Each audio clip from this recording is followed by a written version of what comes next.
Strong lights. So good morning and welcome to today's program, Implementing AI in Cancer Care. I couldn't be more excited about this morning's session and what we're going to be able to share with our expert panel. You know, the World Health Organization informs us of this explosion of cancer globally. 18.1 million new cancer diagnoses in a single year in 2018 and 9.6 million deaths. We are part of the generation that can change this. With the fourth industrial revolution, I am fully in belief that we can be part of the generation that changes the face of cancer dramatically, so that our children and grandchildren look back at us the way we look back at those before they understood antibiotics and infectious disease at the level of sophistication we do now. Ann Klebansky reminded us yesterday to take a moment to pause and remind ourselves why we are here. Why are we here? Are we putting our patients first, thinking about what they are needing and how we can improve upon their health?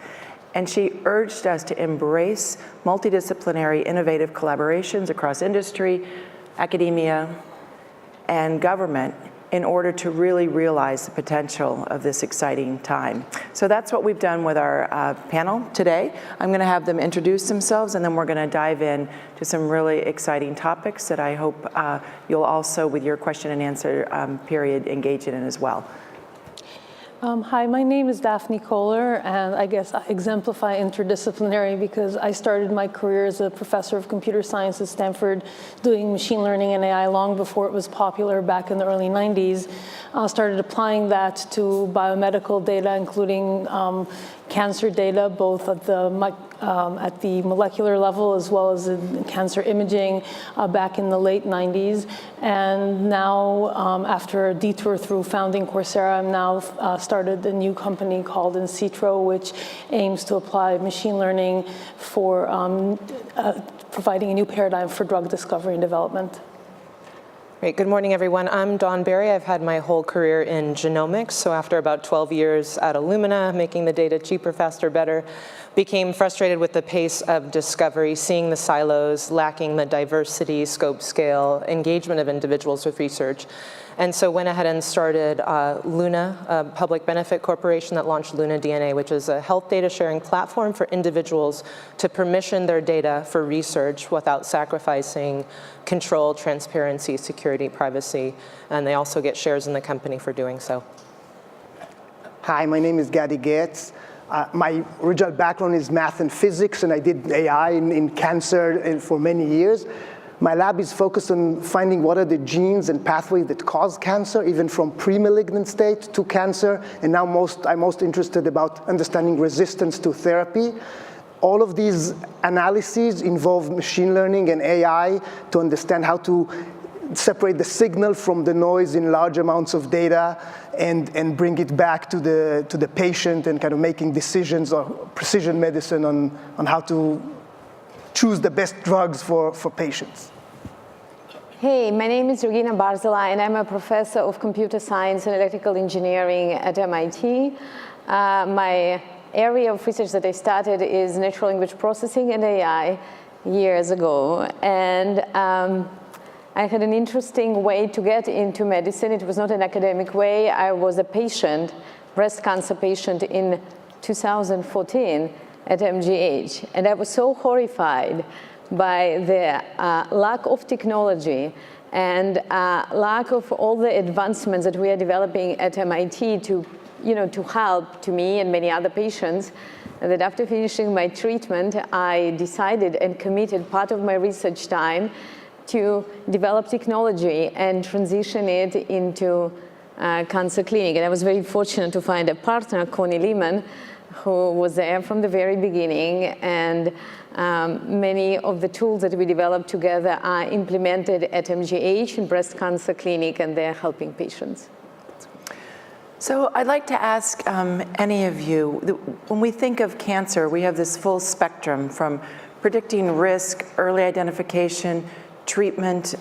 Where do you see the largest potential, the greatest impact that AI can have in improving the lives of patients at risk for and with cancer? Any of you? You want to start?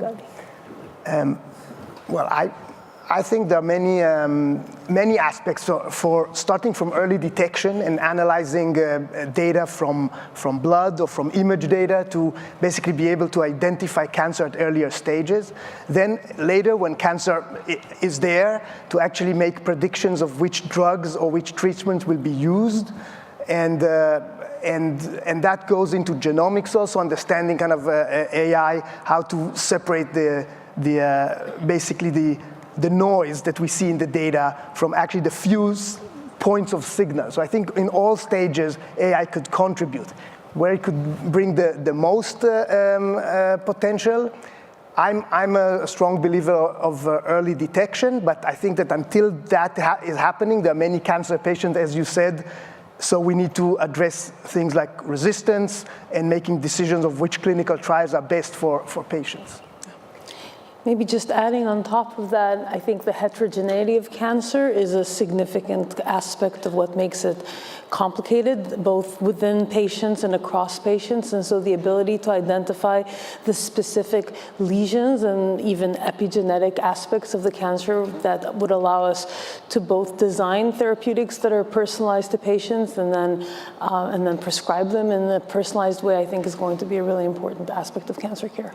And that brings up, I like it that you're bringing that up, because when we look at the epidemiology and we see that clearly cancer, there's a global burden, and then also the shift of the types of cancers we're seeing globally as populations move from poverty into industrialized countries, the cancers themselves are changing, which gives us a lot of information about how to have treatments and approaches in those. So in that vein, do you see AI will increase disparities that we have both nationally and globally, or do you think AI might help us solve some of these challenges and disparities we see in cancer outcomes? Certainly the implementation of a proper AI platform with proper calibration will probably start in the more affluent areas, as technology and innovation often does. But as it's standardized and calibrated and kind of boxed up, I think there is a great opportunity to democratize access to AI. Probably not in the early days, but in the early days, it usually doesn't start that way. I actually think that we have a chance to really fix a lot of disparities that already happen in our clinical care because of the way clinical trials are organized. One statistic that really shocked me, which is on the website of American Society of Clinical Oncology, that says that today all the clinical decisions are based on 3% of the population that are participating in clinical trials. This population is not chosen randomly. It doesn't represent the whole demographics often. And as a result, our treatments are often not applicable to the whole demographics. And when people are talking about AI being biased, Connie and I recently made a study about clinically implemented, FDA approved for prediction of future cancer methodology, which happened to work below random on African American population. And it is not a secret, it has been sort of published before, and I was really shocked that most patients, and I'm not sure if all the providers even know about it. So if you're training AI on the whole population, you have control over creating this kind of disparities. And ultimately, not only using the data from 3% of the population, but using retrospective data that every single hospital in this country holds would really change the way we prevent and design treatments. Yeah. Can I just add that computers and automated kind of decision-making or guidance to doctors how to treat the patients has the potential to bring this to all the places, not just the kind of the academic centers or large academic centers, and actually have every patient participate in clinical trials. So basically what we'd like to have is a learning system that takes all the data from all the previous patients and apply it to the next patient. Of course, it needs to be controlled in some way because you don't want to have a computer make wrong decisions, so the doctor is still there, but there is a potential of building much bigger clinical trials using computers and AI. I think if we look back, it's been well published in terms of why typically understudied populations have not been represented in research, right? We've broke a lot of trust. And so I think as we become more transparent, as we offer more control, as we share in the value created, we have the chance to increase the diversity in research, which will increase the distribution of information that goes into the AI. But I think it goes beyond the access of patients to research and to clinical trials. I think we shouldn't underestimate the importance of giving access to people to actual care. We're used in the United States to having one doctor for 100 people or for 500 people. There is parts of the world where you have one doctor for 10,000 people, and we're talking about primary care. We're not even talking about specialized oncologists. So the training of qualified medical personnel in parts of the world like Africa or India is a serious bottleneck for providing people access to high quality care. So if one is able to supplement a local physician with sort of some kind of system that provides that physician with access to the best, most up-to-date information, the ability to look at imaging data and provide better diagnoses and better care recommendations, we could provide potentially high quality care to those parts of the world where there just are not enough medical professionals. Exactly. And one word that comes up a lot when we talk about AI is disruptive. We're going to have a disruption. And yet still there are some times in areas where we wonder, why is the pace slow? Or at least I do. Why is it that you can go online or open up a newspaper and it seems that there's this explosion of data and information that's being used in novel ways to really advance healthcare? But then I go to my doctor and I'm asked, have you had any surgeries? Can you please list the surgeries? Do you have any allergies? And I'm filling out forms again, forms that I filled out the prior month, the prior year. So what can we do to really be more disruptive and to really start to get this into the clinics? Do you see examples where this is in the clinics? And what are the barriers? What are the opportunities? How are we going to actually get through this to that level of true impact on human health?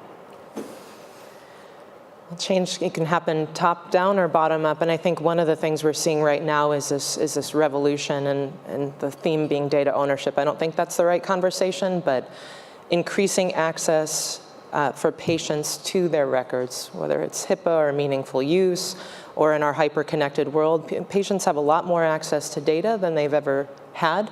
How they bring that to the physician, I think, is still a challenge. Physicians don't want data, they want information. But I think you're seeing the advent of a lot more empowered patients because they have access to information that they didn't have before, and I think they're going to demand care and consideration with that information. So we'll see how that goes, but I see that as a little bit of an uprising right now. With following up this point, is that once the patients have their own data, then they could contribute their own data to research. Yeah. And that's what researchers need to actually improve the algorithms, is to have large amounts of data with genomic data and clinical outcomes, et cetera. When I'm talking about not 10,000, but hundreds of thousands of patients. So basically, once patients will have their data, then they can make decisions of who to give it the data and to anonymize the data. We need AI tools to help anonymize the data or de-identify the data to be able to contribute it to research. So I think these are things that could unlock the data from patients and care providers to researchers and then go back to patients with better tools. I think there's been a serious lack of high quality data across the spectrum in the healthcare space. I mean, when I left Stanford in 2012, a big data set in the healthcare space was a couple hundred patients, and that was considered, if you had access to that, you were lucky. And now we're finally starting to get data sets to have thousands, or even in the context of data sets like TCGA or the UK Biobank, tens of thousands or hundreds of thousands of people. And that finally provides an opportunity for us to apply interesting machine learning techniques that go beyond simple, whatever, linear regression and such, so you can start to extract meaningful, interesting information from those data sets. So I think once we give people that opportunity to contribute their data and make that part of the scientific endeavor, we will be able to start advancing our science much, much faster. I think that beyond data, which is clearly a big issue, there are two other issues. One is regulatory framework. I don't know how many of you have followed the FDA in March, and President Trump approved as a federal law regarding risk assessment based on density. The density was published, the first paper, in '67, before I was born. And it took us, so many years to approve it in the federal law. Today, we have much better science, much better deep learning that can predict risk that is implemented at MGH. And the question is how long it will take us to educate FDA to use new science, deep learning-based science, into clinic. And you can imagine that, given the speed of advancement here, whatever we even produce today in 5 years will be obsolete. So we need to find a way that not only the FDA approval, but also the regulation really follow the speed of advancement. The second point that I wanted to make, it sort of relates to data, but it goes beyond the patient's data availability, is IT infrastructure in today's hospitals. Extracting something from Epic is an epic feat on its own, but even now there are lots of hospitals in the country and beyond that are asking us to share with them the software that Connie and I developed that is used at MGH. And it's really a non-trivial step because the software infrastructure, even radiology departments across the country, which are considered to be relatively IT savvy, is not really set up for the modern tools. So if we coming back to the point about democratizing and making sure that not only the top academic centers have the best of technology, there is really a place to advance infrastructure to enable it to easily adapt this tool in the workflow. It's probably a natural evolution. I don't think the consumer hype cycle around AI did anybody any favors. Now that we're landing on a responsible narrative, it's not going to put you out of business. It's not a magic black box. The narrative is settling down. We're having the evidence base, and now we can all have responsible conversations about what it is and what it can do and what it can't do so that we can start thinking from a top-down perspective on proper implementation of the technology. That aspect is going to be so important. The campaign, the education of patients, of providers, of institutions, and we really have to think about that. There was a 2017 McKesson report that showed that less than half of patients would feel comfortable having AI engaged in decisions about their cancer diagnosis or their cancer treatment. There are age differences in this and there are gender differences in this, which suggests something about how we need to talk and educate to our patients about what does this mean to have AI engaged in their care. Any thoughts about the public campaigns or the education or starting early and how people can understand what this means to them about their experience in their own healthcare? I think it does point to a lack of understanding. Who wouldn't want their doctor to have more support and more tools? So I think it's, again, a proper narrative on what the technology is actually doing. It's not releasing your liability as a doctor or you're engaging, and it actually could increase the engagement. So I do think this is a matter of education and proper dialogue on the technology. The amount of information that exists today for doctors to keep themselves kind of up to date of what's going on, it's beyond what anyone could read the papers and go to all the conferences, et cetera. So actually computers could help the doctor make the right decisions for the patients. And I think people should accept this technology that would help the doctors make decisions. It's important that those tools would actually bring all the information to the doctor and not make kind of these filters that will remove some important information. So also those tools need to be tested and regulated, what kind of information goes to the doctor. But even more so, continuing Gadi's point, is that the type of information the doctors now have to deal with, not just the amount, but the type of information about an individual patient, are of types that people are really not used to looking at. So this is not just examining a patient, looking at overall physiological symptoms. It's sequencing data and RNA transcriptome data and detailed analysis of what what a computer might perceive in your pathology samples, which a person can't actually perceive because the signatures are so subtle.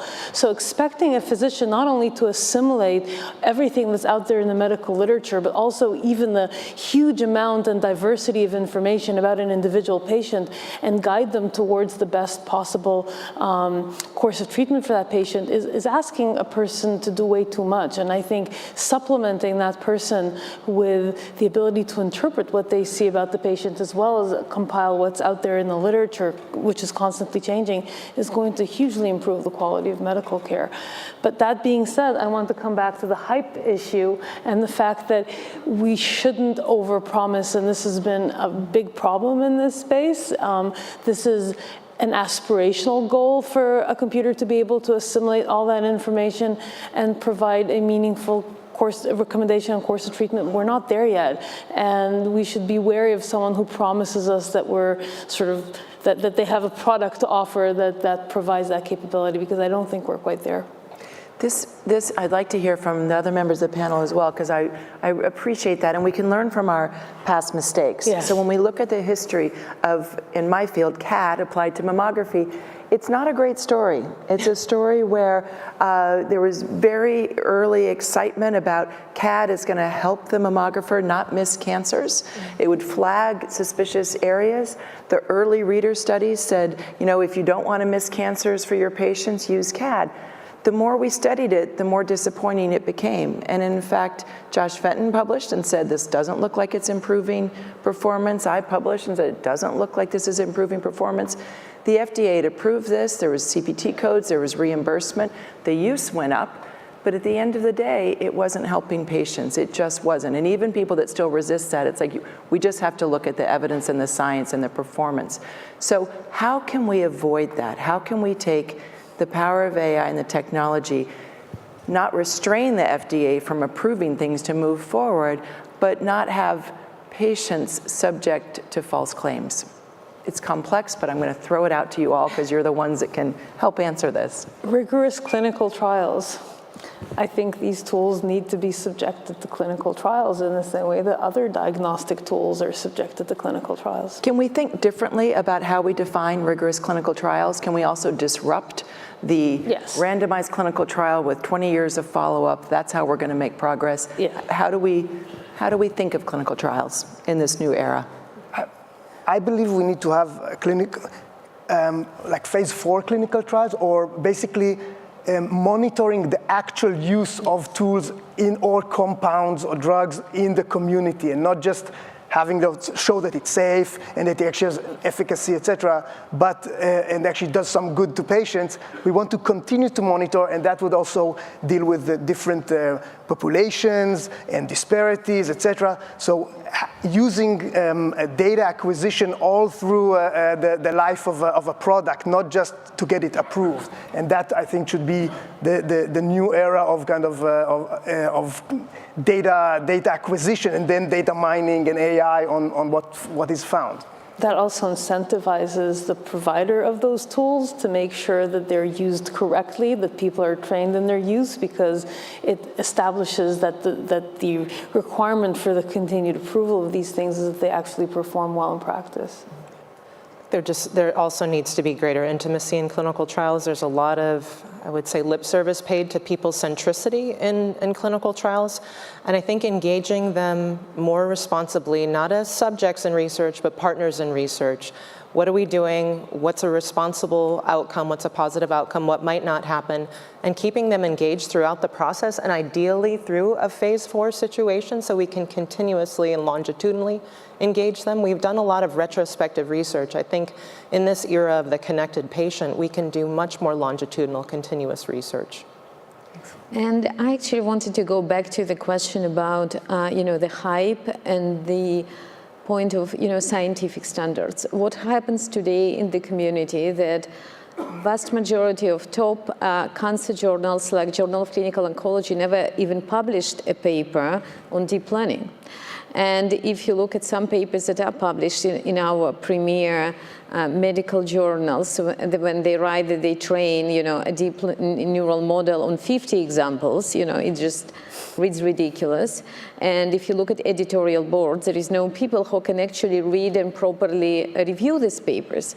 And this is very problematic because it lets a lot of questionable research to get in, and also people who are really doing good research and are publishing in this journal. You can say, how does it impact us? Because there is an academic career and the academic publishing, and there is what actually affects patients, and I totally disagree. I think that by establishing the standards via medical journals, the whole area of, for instance, clinical trial, however we like or dislike it, there are very clear scientific standards. Today there are no such standards in publishing about AI in medicine. And people put a lot of very different things. And I think reading these these publications, especially for a person who is not a specialist in AI, it's really hard to understand. Is it applicable to my patient? Can I take it into clinic or not?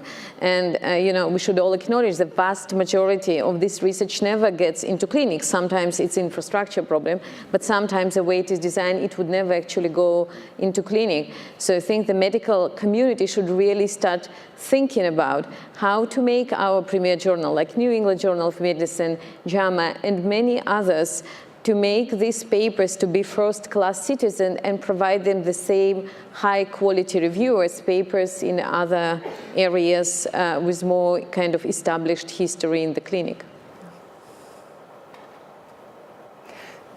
These are excellent points, and it again points out each of these domains, whether it's FDA and regulation, the NCI, the NIH, our medical journals, they have to be thinking differently, and that's the part that's disruptive.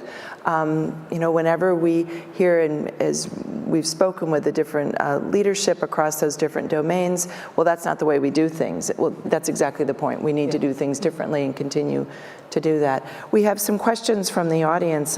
One is, how can we actually use AI in public health on a public health scale? We hear a lot about the individual patient and how their diverse data can be used to be more targeted with the individual. Can we actually think about the AI tools to improve more global health, more public health at that scale? Yeah, I think the opportunity, our research feels like if we just got genomics and EHR, that would be, awesome in research. And I think the opportunity now to engage much larger populations and start to bring in environmental influences. As much as I'm a genomics junkie, I realize that lifestyle, environment, nutrition are probably even more stronger influences on health. So the ability to engage people where they are continuously, longitudinally, and also bring in environmental influences and start applying and looking for patterns in that I think would be tremendous in a public health arena. I would like to add analyzing adverse events. Basically, if everyone would report what they felt after they took whatever drug, then we would know about rare adverse events that could actually impact other patients, and no current clinical trials actually could measure those very rare events, but could still be large amount of people in the population. So basically more engagement of actual people reporting back on what's going on in their, how they feel, what are the kind of measurements that they could have after taking some treatment. That could actually help improve population, basically our ability to treat the population. Absolutely. Somewhat related to the use in public health, another place where aggregate data is useful is in feeding back into early discovery, which is related to adverse events. But more broadly, what are subsets of populations that are not responding to the treatments that we currently have, right, and how do we characterize them, and how does that then allow us to potentially design new drugs that might help provide treatments to those patients? And I think that's a place where, coming back to some of the issues that we talked about in data sharing and encouraging data sharing among patients, is going to be really transformative, because IT considerations, which are the first obstacle, are critical, but then also is how do you structure the incentives around people contributing their data so that it becomes, obviously with appropriate protections and anonymized and so on, a public good that allows us to continue to develop treatments for new patients. Yeah, I think we are getting more comfortable with of course, real-world evidence, but patient-reported outcomes as being quite accurate. The EHR isn't the book of truth. So I think as we get much more comfortable with that, we can start thinking about scope and scale and breadth of data in a more meaningful way than we've been comfortable doing in the past. To me, one of the main places where AI can make a difference is actually to analyze the collected data much better. Talking about adversarial effects, do you know that until very recently, the vast majority of pharmaceutical companies, which have by law collect this adversarial effect reported by the providers and patients, had MD sitting by hand and actually typing in the text into a database. This is extremely expensive. This is very slow. This is a place where you can really use NLP, which we currently do, to speed it up. Let me give you an example at the hospital scale and the country scale. Cancer registry, do you know all the cancer registry? Every single patient has to be recorded in the registry. Guess what? Instead of using NLP, which is done in so many other areas, it is done by hand. So this is a way where the money is spent, where the recording is delayed with no good reason.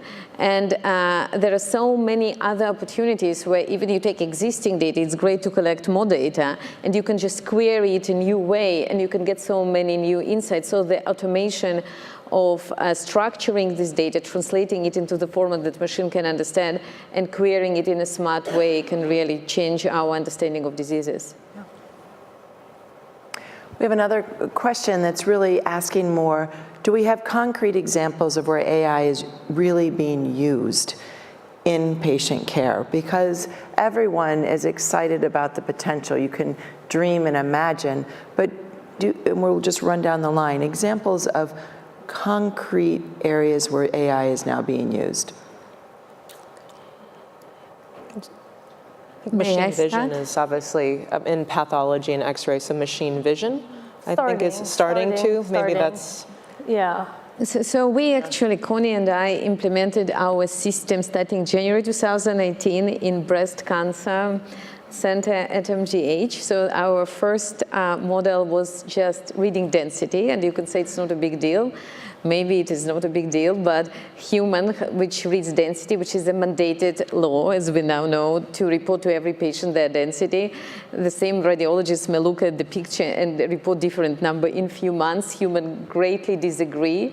And then the patient goes back home with a letter that tells you you're a high density patient. And then another radiologist look at it and it's not high density. So we built this tool, which was in production for over 14 months. I think we read 50,000 mammograms or so with it. And everybody in the clinic use it, and they're quite happy with it. The agreement of humans with the machine is around 95%. And if you look at the places where they disagree, it's typically the machine that is more consistent. We actually published it. But now we moved beyond that. We now predict the cancer in the mammogram, which enables to triage the images and to send the images which look as benign images in one pile and the one which look more suspicious to another pile, and it gives the radiologist a prior what to look for. But what I am the most excited, I'm sorry, Connie, to say that, it's not about automating or helping radiologists. What I really care about is helping patients. And when I look at my own mammogram in 2014, when Connie and I were working together, I asked her to look at my prior mammogram, which were done in another hospital, Mount Auburn. And we both discovered that my cancer was in 2012 and 2013, and then it was finally discovered in 2014. It was relatively small. And I still remember when I did my first mammogram, the doctor told me, you are highly dense, but it's okay because 40% of the population is highly dense. So it's kind of at risk, but not really at risk because half of the population is like you. I said, okay. And the point is that, very high number of breast cancer, above 80% of them, are actually first in their families, which means that people really don't know their risk. So Connie and I really wanted to use AI to answer questions which human radiologists cannot really do very well. To look at the image or the sequence of images and say, who is really at risk? Who should be screened differently or treated differently? Because the good thing about breast cancer is that if you're actually a high-risk patient, there are things that can be taken. So I'm very happy to report that since March, our model that predicts high risk and which we tested extensively, which works better than anything else that is, currently available, is in practice. It works well across different races, different ages, prior disease and family history. So to me, the question is, what do you do next? And that's what we're exploring with a broader community at MGH. What do you do with those patients? On one hand, you see patients which have extremely low risk, so maybe you don't need to screen them every year. On the other hand, you see patients which really look that they need to be channeled and treated very differently. And that's where I see AI coming in and making a difference. And now we start a new project with Last Garden Foundation to look at pre-screens for pancreatic cancer. And you can imagine, this is again the dream part. We don't have any results in contrast to what we've done in breast. But again, you can look at accidental screens before the diagnosis and see what may happen.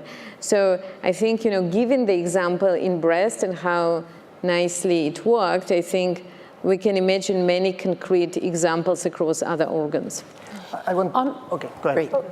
I think the problem isn't a technological one, it's a sociological one. I mean, as early as 2011 and 12, when we did one of the very earliest applications of machine learning to cancer pathology images, we demonstrated on a completely independent validation cohort that the computer was providing prognosis and diagnosis better than your average pathologist. Maybe not as well as the expert pathologist in a tertiary care center, but better than the pathologist in the field for sure.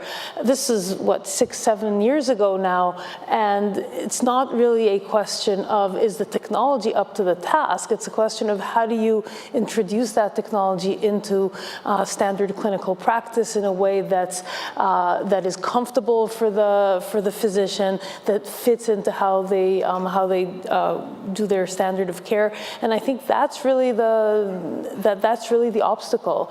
It's not that the technology is not up to the challenge. And that's been a very long-standing problem. This isn't new to AI.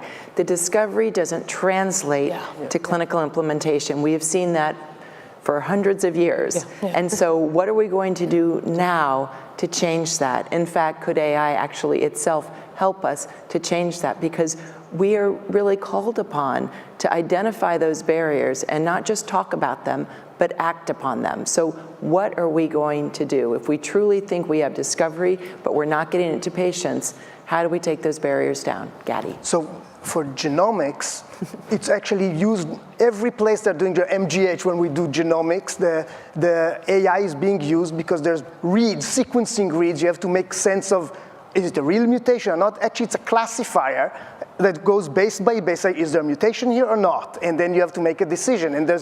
And you don't want to have false positive. So there's this kind of a trade-off between false positive and sensitivity. And that's for every base in the genome or the exome or the panel of genes that you're studying. And that's done also in academic centers like MGH or Dana-Farber, et cetera, but also in companies like Foundation and Garden that look at this data. So genomics is applying AI every day. Now, what could we do there's still challenges though, and the challenges to overcome them, we need more data. And so that's going back to the point of collecting the data, high quality data.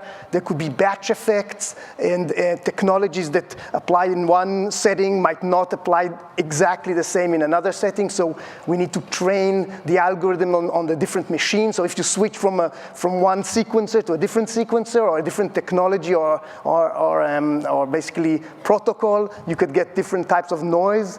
For imaging, you could get different type of noise if you switch from one image scanner to a different scanner. So having more data and ground truth to train the algorithms could kind of go through the barrier of moving from an academic kind of activity to a population-based and kind of in the clinic. So if you had one wish, Susan Hockfield urged yesterday, let's think about what leadership can do to bring these barriers down in all the different domains. What would your wish be that if we could do this to remove the barrier and actually move this forward to enhance the lives of our patients? I'll start with you. Well, can we start on the other side? Absolutely, sure. I'm still thinking. There's so many wishes. I don't know how to prioritize them. So give me a sec. Gaddy, you're good. You'll go forward. I still think that going back to the point of the data, if we had more data generated, not just on the few genes that are actionable today, the cost of sequencing is dropping, so we could sequence exomes or even whole genomes on regular patients. The UK, for example, now approved to do in standard clinical care for some tumor types whole genome sequencing, like liquid tumors, so kind of blood tumors and sarcomas and childhood cancers. They're doing whole genome sequencing in standard clinical care.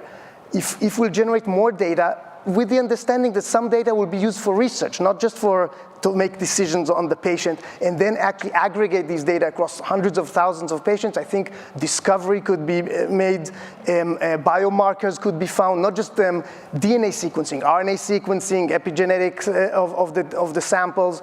We could find biomarkers who will respond, predict who will respond, not respond, et cetera. So having large amounts of data generated in clinical care and then shared with researchers, I think that would be one wish. Yeah, I'll jump up with the magic wand to inspire a responsible narrative, because I think that is extremely important. I'll never forget the Time magazine 1995 with genetics. You know, the time is now. It's going to change the human race. Like, here we are, how many years later? So a responsible narrative. But to jump off of Gaddy's, if we're going to have big data, we're going to need big trust. Big trust is going to propel big data, and that's going to require again, the responsible narrative, engaging people responsible, respecting their privacy, their anonymity, their control in the situation. And then I think engaging people that, if this is the other magic wand, if we are truly going to get to a healthcare system that's more predictive, more preventative, we've been talking a lot about big data, small data at an individual level, having our own AI, understanding what normal is, so that sometime in the future we can start seeing when things go sideways before we're at end-stage disease, so we can start diagnosing earlier, predicting sooner, et cetera. I think that's a responsible narrative with individuals to help them understand why big data is important to them, why AI is important to them, why they need to engage in research, and how we can all kind of crack this code together. So agreeing with my fellow panelists, I think it comes down to high quality data that is readily available. I think if each of us had control over an electronic version of our health record so that we weren't passing things around. You know, people still use faxes for transferring medical records because it's safer than email and more secure in some ways. If this was something that was made available, and that the default would be that people contribute their data to medical research. One of the most striking statistics I read recently had to do with organ donations in different European countries, where you can really see if you look at organ donation rates in across European countries, there's some that are at the 5 to 10% level and some that are in the 99% level. The ones at 99% are the ones that have an opt-out. The ones that are at 5 to 10 have an opt-in. It's the same amount of control that the person has over how their organs are used. It's a question of what do you establish as the expectation. So if the expectation is the data is anonymized, appropriately secured, made available for medical research, we would be light years ahead of where we are today, and we'd be able to come up with new treatments, new biomarkers, personalized diagnoses in ways that the very small data sets that we currently have today are just not going to make possible. And so the medical system needs to embrace this, and again, leaving the control ultimately up to the patient, but with a potential reward that if you contribute your data into this repository, you also get back your personalized, the impact of the current understanding that we have on you, your personal information, your diagnosis, so that you can become an informed consumer when you go into the doctor's office and you say, this is what I understand of how my own personal history, my own genomics, my own imaging, what the implications are to my health and to my care. Can you please now help me make an informed decision as to the right course of treatment, as opposed to right now you go in and the doctor says, I think you should do this. It's like, okay, how do I even begin to evaluate it? I go and I look at PubMed abstracts to papers that by and large I don't even have access to, and if I do, they're impossible for a layperson to understand. How do we make one's personal healthcare record interpretable to individual patients? So I want to take again a slightly different wish list. To me, the AI technology is not going to be broadly adopted unless we have the right regulatory environment and the right pay structure when the insurances are on board, Medicare is on board, the FDA approves this technology and doesn't support the technologies that was developed 50 years ago and is not really working. So how to make sure that these technologies are available to the patients as soon as we know that they are safe and secure and efficient, and how it's going to change our payment structure, because unless the providers have strong incentive to adopt this new methodology, it's going to stay in the academic centers and will very slowly penetrate to the rest of the country.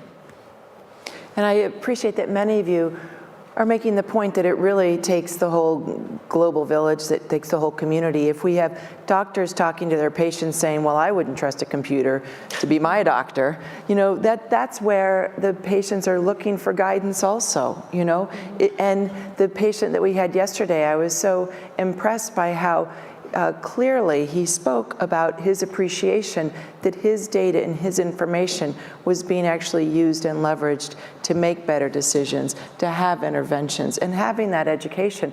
I think it needs to start very early. I think I learned everything I need to learn in kindergarten. That there are responsibilities that we have as citizens. I mean, there's a expectation of voting, there's an expectation of participating for the greater good, but it's a shift in how we think. But I do think the younger generation is going to be much more on board and understanding of this, and we can sort of educate across the different generations, because it is an opportunity that we want to realize. What are you most excited about if in your specific domains, because you each have a slightly different domain in AI, what are you most excited about that you're working on now that you wake up in the morning and you think, I can't believe I'm this lucky that I am working in this domain in this part of my career? I'm excited that I happen to live at a time where there is this perfect storm of different technologies that have finally enabled us to have big data in medical care.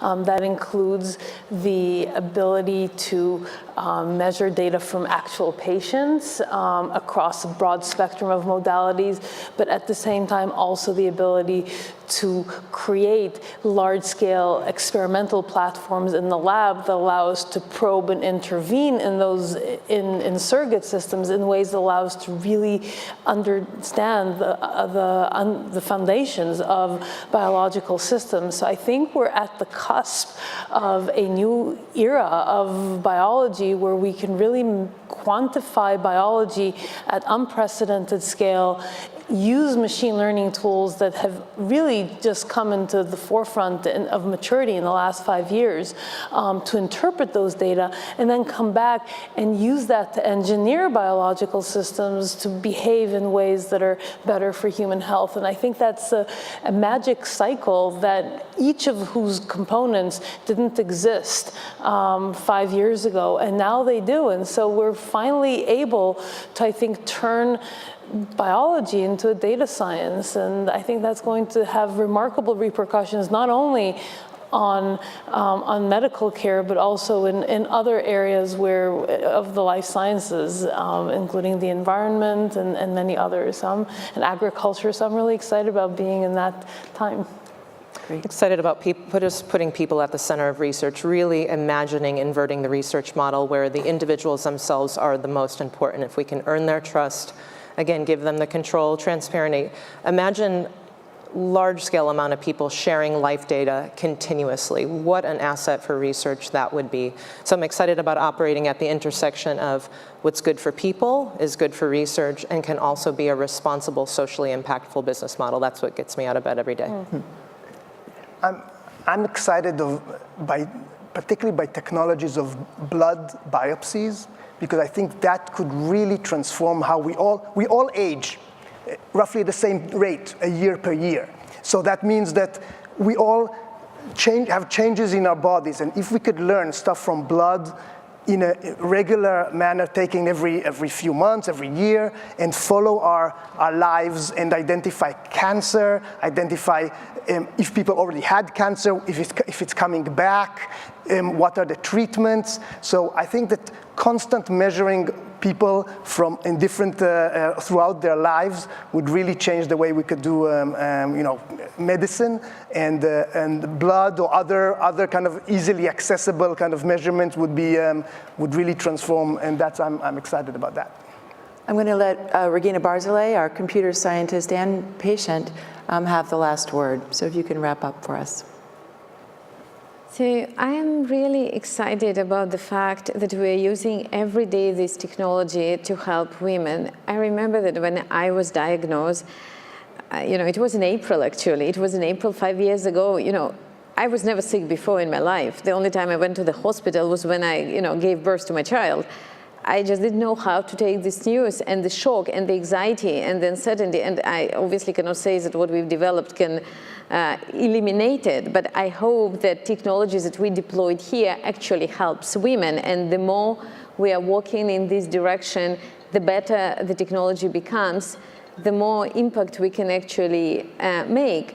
And it's interesting in two ways for me intellectually. One, there are lots of computer science problems that needs to be solved. The problem of transfer learning that, when the machines are changing, when the technicians are changing, there are a lot of things to think about, how to make this model interpretable, because today they can identify patterns which human eye cannot identify. So how do you make the radiologist on another side of the equation understand it? And there are a lot of problems which are not really part of my traditional training, but how do you really integrate this system into physicians' workflow? How do you work with organization to bring innovation in to help patients? Because this is really an important part of the equation, as was said earlier. So, I'm learning every day. Some of it is computer science, some of it is, I guess, organizational structure. But I see, that our work makes a difference, and it makes me really excited. I want to thank our fantastic panel for really a great discussion, and thank all of you for your time and attention. Thank you.